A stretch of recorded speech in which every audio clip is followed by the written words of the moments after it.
Our Munchie segment each week here on OTB, where we link up with the executive chef of LSU over there on Skip Burtman Drive. No student athletes on campus. Sounds like my quarantine at home. I think I've gone through everything that I've bought at the grocery store. I've got to go back. Chef, good morning. How are you? Morning, fellas. I'm well. How are you handling this? Yeah, we're doing all right.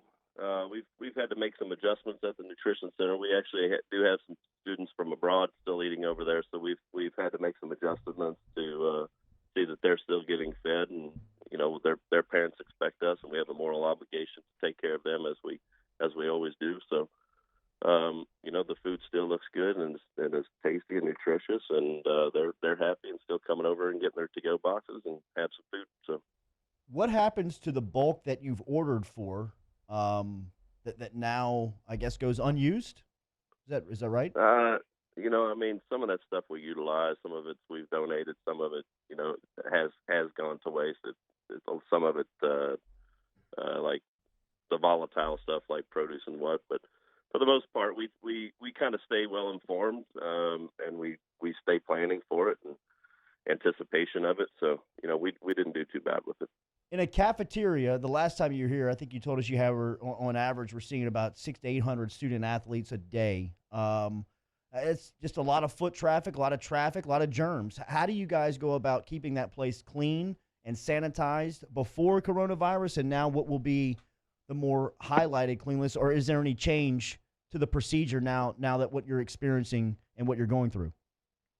We were already executing at a pretty high level because the amount of athletes that come through there, because of who they are. We didn't want sickness there before, so we were cleaning and disinfecting twice a day as it was. So the adjustment there wasn't too different. When the government stepped in and said, "Hey, we're going to go to a to-go program only," we adjusted to that as well. We're a professional bunch, and we understand the needs to protect everybody. We also understand the needs to get people fed. So we're balancing it well and making sure that everybody's safe. All right, Chef, I want you to help our listeners out. Everybody's quarantined. Like Jordy said, everybody's running through their snacks. I'm looking for some good quarantine meals that I can make. I'm an all right cook, right? I'm not crazy, but like, do you have any good, like, what's your go-to quarantine meal? Do you have any good basic meals that you would tell people to maybe look into? I was thinking about this morning actually, and one thing about staying healthy is that you want to make sure that you're eating fresh, and I know that keeping produce around fresh is tough to do. So, instead of buying canned vegetables and such, I buy frozen vegetables. There's more nutrients available in frozen vegetables than there is in canned vegetables, and eating varieties of foods, varieties of colors to make sure that you're getting a balance in your nutrition is something that I stress. And eating fresh as much as possible. I have the ability to flash freeze stuff myself. So, if you flash freeze something, it locks in the nutrients without cellular disruption. And so when you thaw it out, it's as nutrient rich as it was when it was frozen. So how do you flash freeze something? It has to be super cold. You have to be down around -25 to get that done. So it's like Han Solo, like freezing him in the carbonite. It's right. just 1 second it's Right. fine, and the next second it's just like this is stuck forever. All my steaks and fish I catch at the Gulf was just like Han. So damn. Listener question, anonymous user wants to know, Chef, how many steaks are in the LSU freezer? We have quite a few. We had just butchered up. So if we're feeding 250 or 300 a dinner, we butcher about 110 pounds, 120 pounds of steaks, and we had just butchered that up, and so we cryovac and blast froze them. So we've been slowing down on the purchases and working from the freezer as much as possible. It's not an ideal situation for me because I don't like to freeze stuff. But with the blast freezer, it changes things, and we are being smart about our business, but still doing what's right for the athletes. Great. Now my brain works. I'm gonna have to look into blast freezers after the show today. So hey, Chef, we asked our listeners to give us a bunch of questions, and I'm gonna get into some of those now. Shane wants to know: do you make a good corn dog? And if you've ever made corn dogs, what are the keys to making good corn dogs? Well, it's funny you ask that.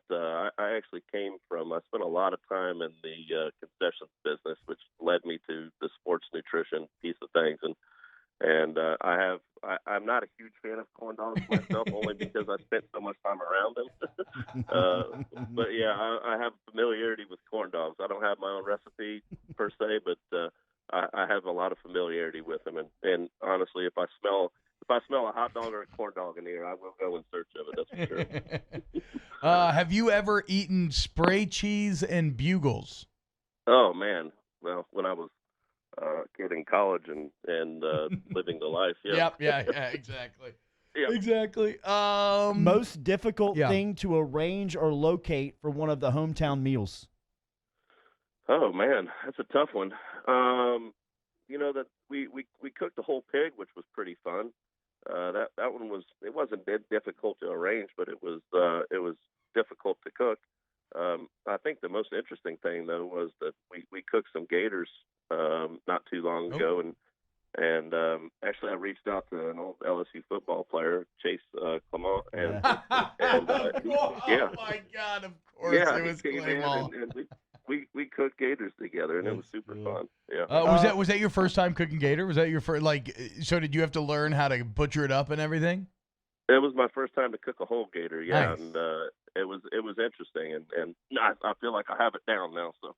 Chef, I have a 9-year-old son who is going to attempt to eat me out of house and home now that he's home all day. There's a lot of our listeners out there with multiple kids at home all day. If you're looking for something to kind of get through the week, half the week, with kids, that's something simple and easy, is there a recipe or something that you would advise? I have kids myself. I have 3. One of them is a 9. Well, he just turned 10, and he eats like a monster as well. Mm-hmm. So, I like dehydrated fruits and vegetables because they're nutrient rich. I try to keep them away from the junk food and the chips and everything else. And popcorn is always a good belly filler that will stave them off for a while. And this comes from the clip that we played coming in the interview. Anonymous Chooser wants to know if you had to choose Funyuns or sour cream and onion chips. Oh, sour cream and onion all day long, man. Yeah, I agree. Yeah. I agree. I'm not really a Funyuns guy. Have you craziest thing you've ever fried? You mentioned being in the cassette. Do you ever get into like frying Oreos or anything like that? I have, and I've been to a few state fairs and you see some pretty crazy stuff. And I remember watching a TV show one time and getting into the mood. And I've actually fried butter before just to try it. Wow. How was it? I've always wanted to know. It was rich.